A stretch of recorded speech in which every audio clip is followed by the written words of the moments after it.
So we are back on track. We are back on track.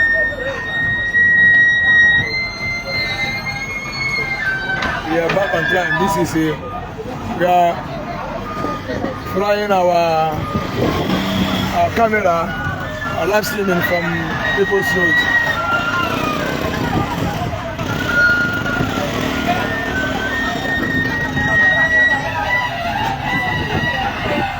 From People's Road. I don't know where you are reporting from, where you are watching us from. I'm giving you live streaming from People's Road.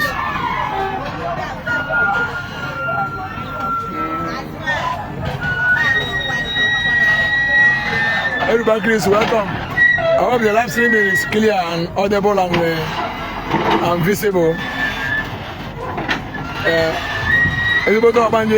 For long now, from since today, I have not even gone live on my Facebook page. I was using my TikTok to report so that the TikTok family will also be involved.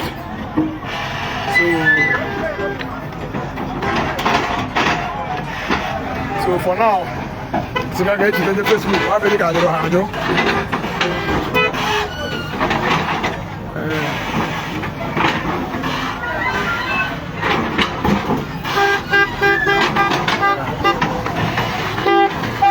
the excavation is ongoing along People's Road. They have an existing gutter, but due to the nature of the construction, they choose to expand it so that they could go more traffic, more flooding. Can be any flooding challenge because they want so many adjoining roads. Almost some of my friends also that are living in this vicinity. Odim. Banigo Odim, now outside the Abia. You come to move on to commission. Because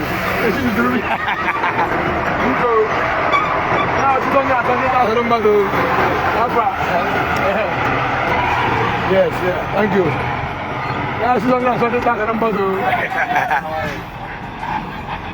Hey, me and Maggie.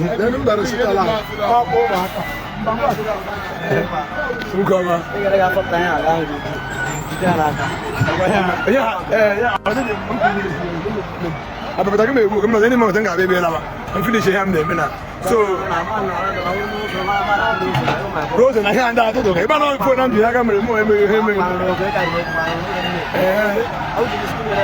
I'm the last stream in the one.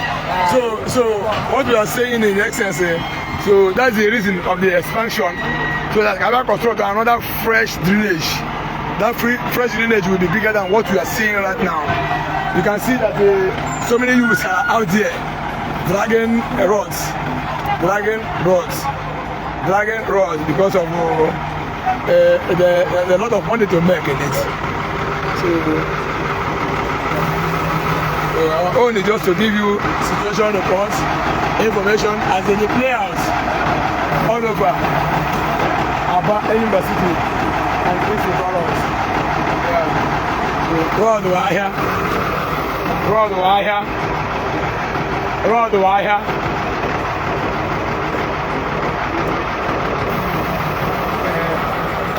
So yeah, I do the work. I fly where miracle now, as it happen. Any moment we will be going to other areas to show you guys putting the soap on other areas. Yes, it's likely. I got move.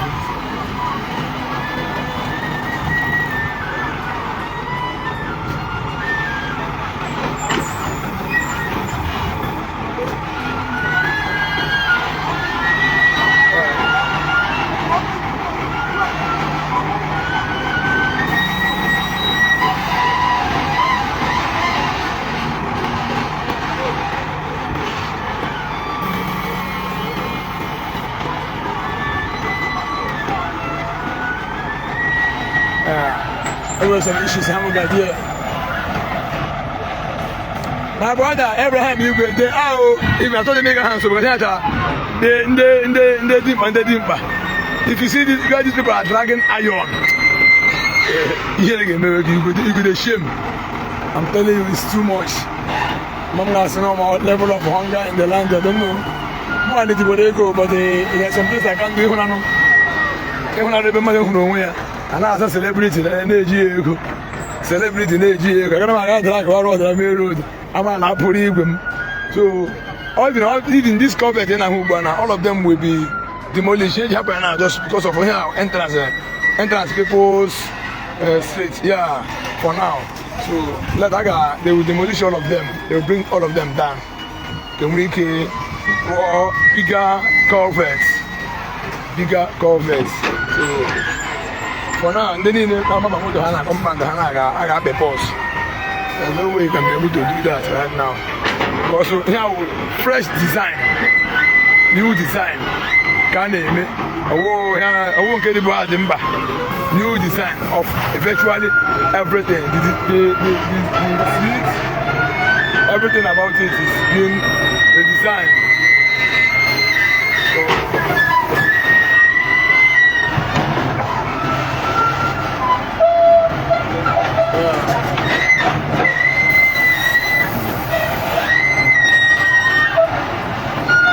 So you can see how the excavation is going on. Even the guy named operating the machine was just a young guy.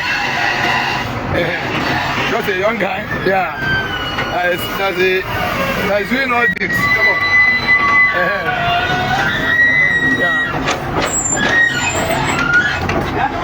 A very young guy. If we don't move.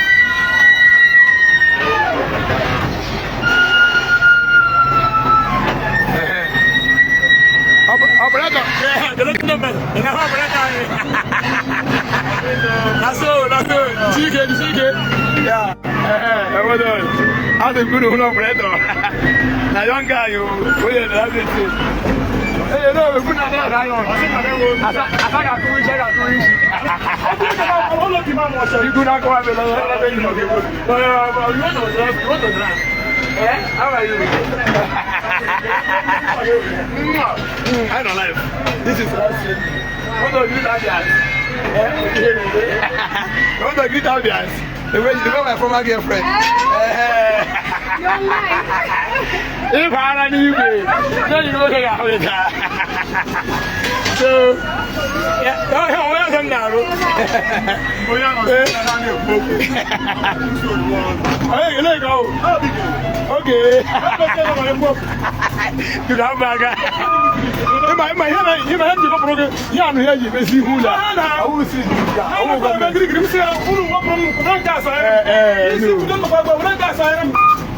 Oh, who knows about it? I got my pedal. I got my pedal for you.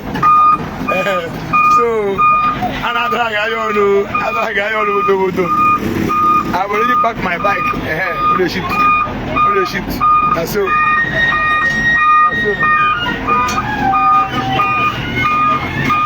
And I said this guy better. Hey, you know, so lion. Open the leo.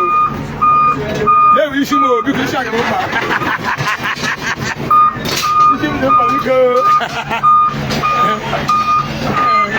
that's it.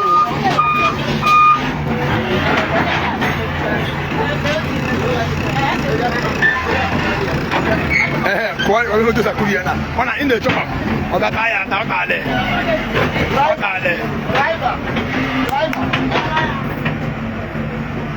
I say driver.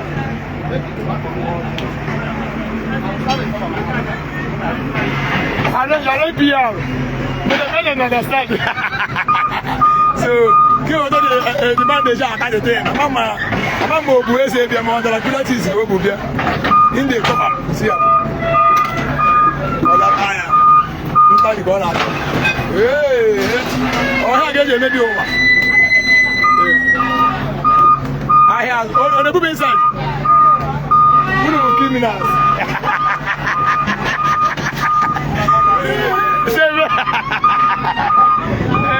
So you got the size of the gutter. The size of the gutter is very small. Oh, yes, small. So when you want to secure your, think you road here.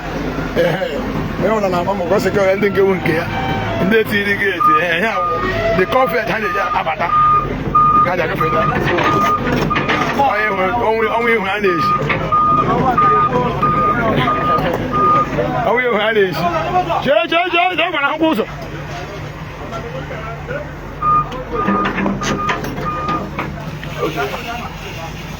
okay, they want to know the measurement of the roads. Yeah.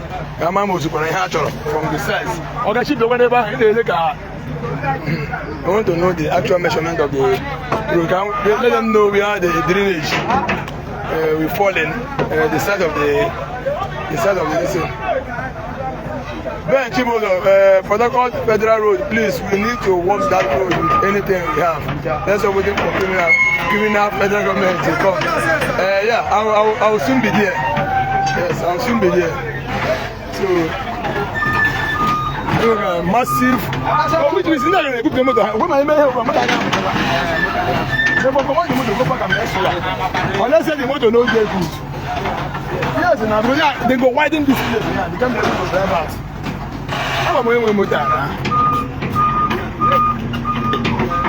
So the engineers, they are also doing their measurements. If I slap you,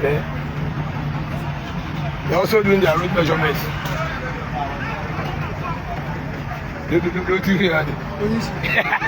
With the 6 pack here.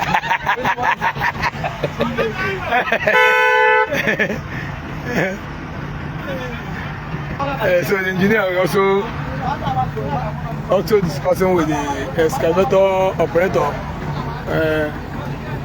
the level of their target of loading.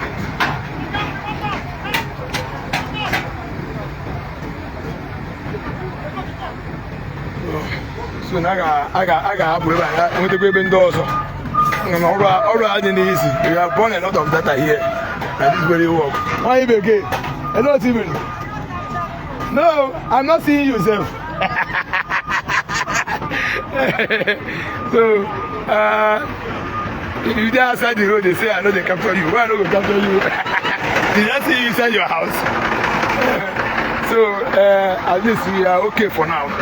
Okay, I think we are not inside the road. So we will soon be going for other areas. Engineer Kepukepu.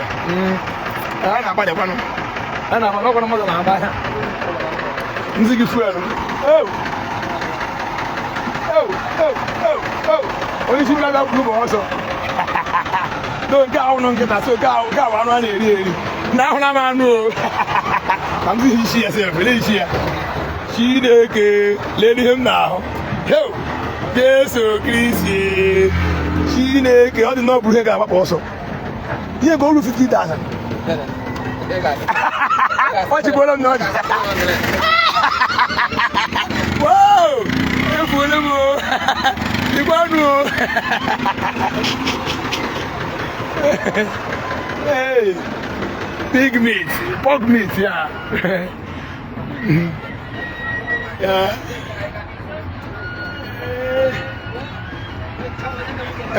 Onye isi ụmụ onye jọnara gị ugbu a na ọ dịkwa mkpa nne ya ukwu Uchenna Awom.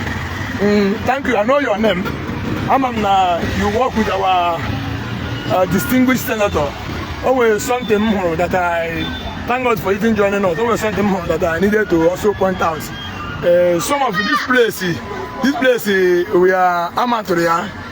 There's a lot of street lights amateur by our distinguished senator, Hakot Abaribe. So during this excavation, some of them they affected, and they are not on live streaming like this. Now a particular building, able something like this very street light. So now a particular building, able then get at least I saw one. So I wanna when you're already in charge because yeah, every Cuban back away and I go. And we're already in charge to secure all this thing government properties being attracted by our distinguished senator.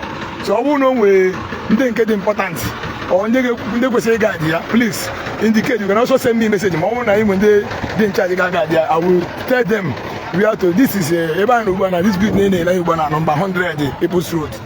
So I show them story. It's not in my power to go the drag street light. But all the money is there. It means can down at the top. Happy when I convert to the seatbelt to scrap. Yeah. Happy when I converted to scrap. We can complete or maybe or not fully. The lights, solar panel, and the basement, everything they intact. So can make work Emala. So that I want to go see secure here.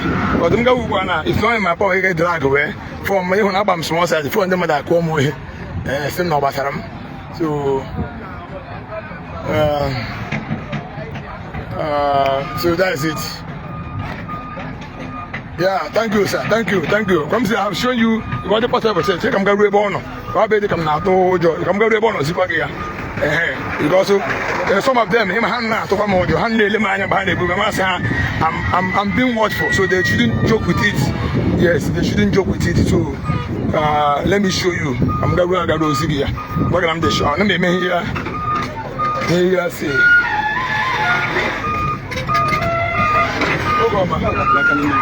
I'm not touching him, Maria. Mama don't know. How far? See that people they know the case in the TD. About somebody they know the case. So I'm now we make a show now. What is it? We can't have about it. No,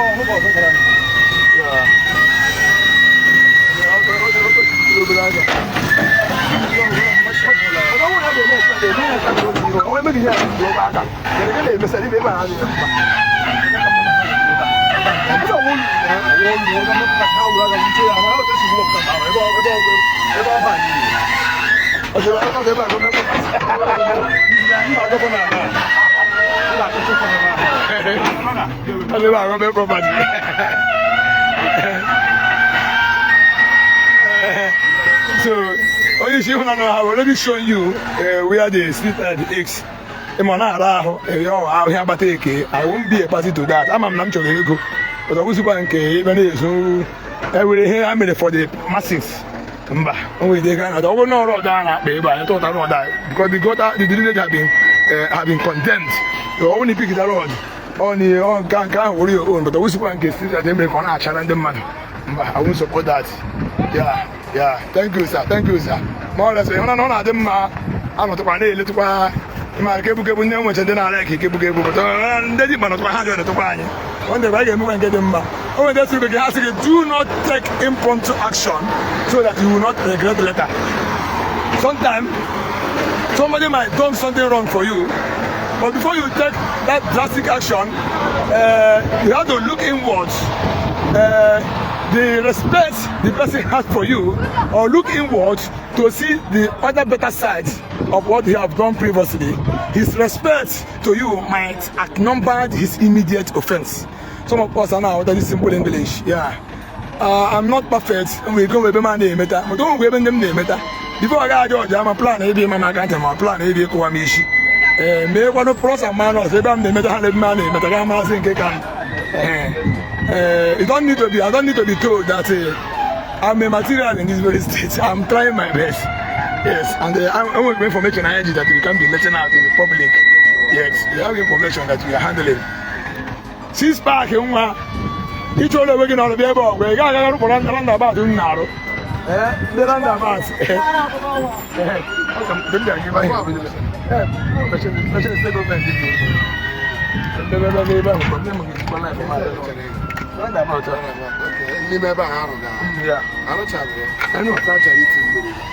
I want to get you in. I think I'm going to fuck up again. Life. Tell me, you can't hear. I'm going to fuck. I didn't show the person myself. I did because of fraud. I want to get you back. I'm going to make another one. You have PhD in English language. You are doing great.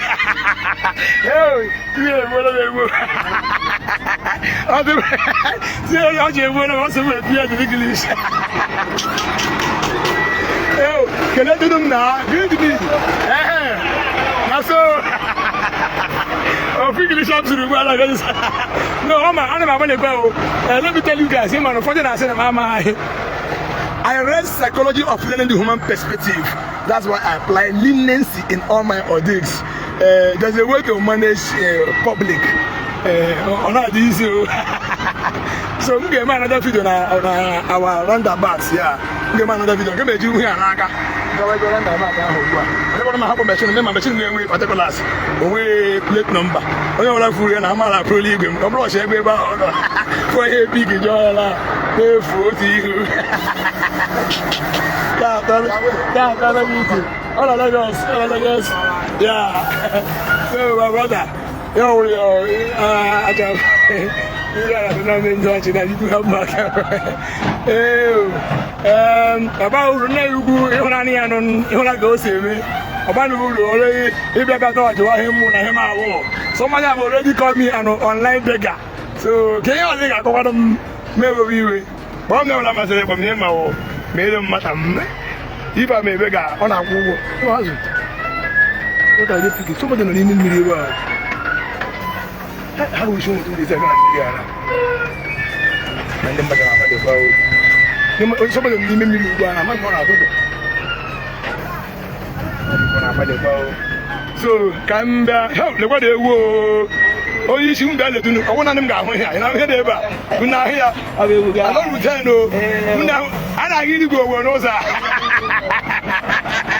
Yo, I don't know if you're not Mamma. Yeah, so good. One minute, look at Caterpillar. Hello, Mama. Thank you. Yeah, okay, yes, thank you. Come there, a lot to go. You're going to make a video later. Please.